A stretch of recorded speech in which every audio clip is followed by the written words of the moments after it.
Parleremo un po' del carretto lercarese, che ha una sua tradizione abbastanza conosciutissima, perché Lercara era il paese dove si produceva tantissimo zolfo, quindi questo zolfo doveva essere trasportato prima alla stazione, diciamo, di Lercara, che si trova distante dal centro storico di circa 4 km, e poi naturalmente c'erano molte carrettiere. Pensate un po', un numero elevato, si pensa a 500 persone, 500 carrette che ogni mattino uscivano da Lercara e trasportavano tutto lo zolfo in tutte le parti della Sicilia.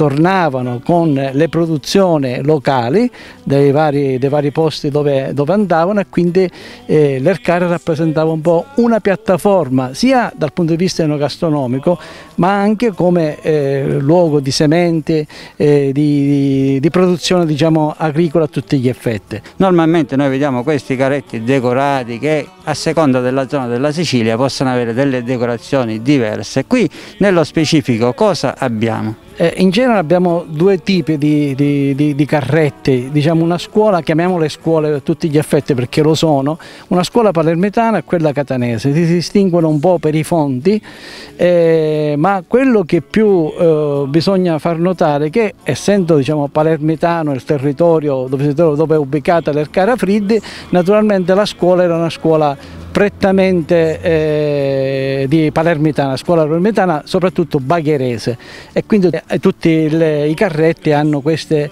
caratterizzazioni che sono molto legate agli aspetti proprio del carretto palermitano. Ci sono anche delle manifestazioni, delle sagre, delle feste dove questi carrelli ancora vengono portati, insomma, in bella vista. Devo dire che c'è Totò qua di Liberto che, a parte, diciamo, questa manifestazione che l'anno scorso abbiamo fatto per il carretto, è stata la prima, ma pensiamo anche di poterne realizzare altre, ma lui giornalmente, quasi giornalmente, esce col suo carretto decorato e orgogliosamente gira per il paese, quindi mostrando queste bellezze, perché poi in fondo il carretto è arte che cammina, è un museo a tutti gli effetti, perché il carretto si compone di diverse figure professionali che realizzano il carretto stesso, quindi trasporta in giro questa cultura con questo piacere e questo orgoglio di queste carrettiere. E questo è un motivo in più per visitare Lercara Friddi. Sicuramente basterà contattare l'amministrazione comunale, basterà contattare gli uffici dell'assessorato al turismo per venire in contatto col signor Totò e quindi scoprire e vedere, proprio ammirare e godere nell'anima di questi decori e di questi carretti che raccontano anche quella che è la nostra origine, no? L'altro patrimonio, diciamo, di carrette è della signora Cinzia Ginecchis, che ha anche un patrimonio lasciato dal suocero, che è morto prematuramente, ma ha lasciato anche un patrimonio di carrette, quindi, diciamo, due carrette, quindi un patrimonio che tentiamo in qualsiasi maniera di salvaguardare, con una realizzazione che avverrà, almeno si spera entro l'anno, la realizzazione di un museo del carretto e dell'identità lercarese che stiamo realizzando. Quanti ne ha lei di carretti? 2. Tutti grandi così? Uno, questo qua, è uno catanese. Io niente, non sono esperta, però sentendo parlare qua l'amico fratello Totò di Liberto, mio suocero, perché era appassionato, e 2 anni fa ho avuto questa, grazie a lui, perché sono compari da una vita, ho detto che dovevo andare in pensione, dico riprenderò la mia cosa d'infanzia.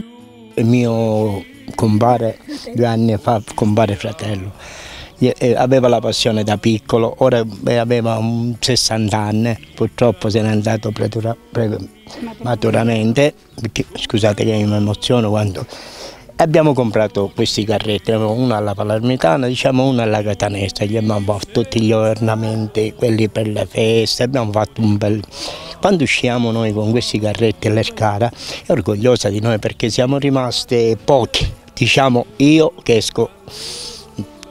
Magari diciamo solo io sono che esco qua all'Lercara, perché ce n'è ancora un altro, un mio nipote, che c'ha pure un cavallo e un carretto, e manteniamo la tradizione perché ce l'abbiamo nel sangue, diciamo. Io, mio papà, mio nonno facevano questo mestiere che ha detto il signor Liberto, ha detto che è una tradizione antica. Ecco, ma non soltanto il carretto viene decorato, anche il cavallo viene ornato. Come si orna un cavallo? Allora, con delle armici che si chiamano realmente tutta la bardatura del cavallo, e con i pennacchi che io poi magari andremo a vederli, che io ce l'ho a casa, carretta catanese, la palermitana, che poi ve li mostrerò. Diciamo, allora, occhio anziano che c'è il carretto all'ercara sono io. Perché nessuno questa tradizione, come dire, la prende, perché ci vuole tempo per un cavallo, per tenerlo, per mantenerlo, no, per fattore economico, per accudirlo mattina, sera, mezzogiorno. Poi un carretto si deve avere una certa manutenzione, una certa, e così, allora solo gli appassionati possiamo fare questo. Ma intanto io vedo che Mario sta muovendo la coffa siciliana. Caro Mario, torno da te. Dolce Gabbana lercarese, potremmo dire. Fatta a mano dal mio suocero. Quindi fatta a mano, arricchito proprio di colori, di fantasie, di specchiette, e rappresentano veramente un gioiellino che vanno a ruba perché sono ricercatissimi un po' da tutti i turisti. Mario, abbiamo sentito dalla voce del signor Totò di tradizione palermitana e di tradizione catanese. Quali sono le maggiori differenze? Le maggiori differenze sono le colorazioni, soprattutto i fondi del carretto, ma anche proprio lo stile pure. Il carretto palermitano è molto più piccolo, molto più veloce. Poi i carretti naturalmente si distinguevano in base al tipo di lavoro che facevano, o fenarolo o granaloro o fruttaloro, quindi cambiavano in base a queste caratteristiche. Tanto per fare un esempio, quello famoso di Trapanese, soprattutto nella zona di Marsala, siccome doveva attraversare dalla terraferma, diciamo da Marsala fino a Mozio per prendere il sale, venivano utilizzate dei carretti che avevano caratteristiche con le ruote molto grandi, e queste ruote grandi consentivano al sale di non sciogliersi e quindi di cadere di nuovo nell'acqua, ma di potersi mantenere e quindi arrivare nella terraferma tranquillamente senza subire alcun danno. Quindi cambiavano le ruote e a seconda delle caratteristiche cambiano anche queste peculiarità del carretto. Quindi dietro il carretto c'è un mondo, c'è una cultura, c'è una storia, c'è una tradizione che meriterebbero veramente. Ci stanno lavorando, l'assessorato ai beni culturali ci sta lavorando per farlo diventare bene dell'umanità.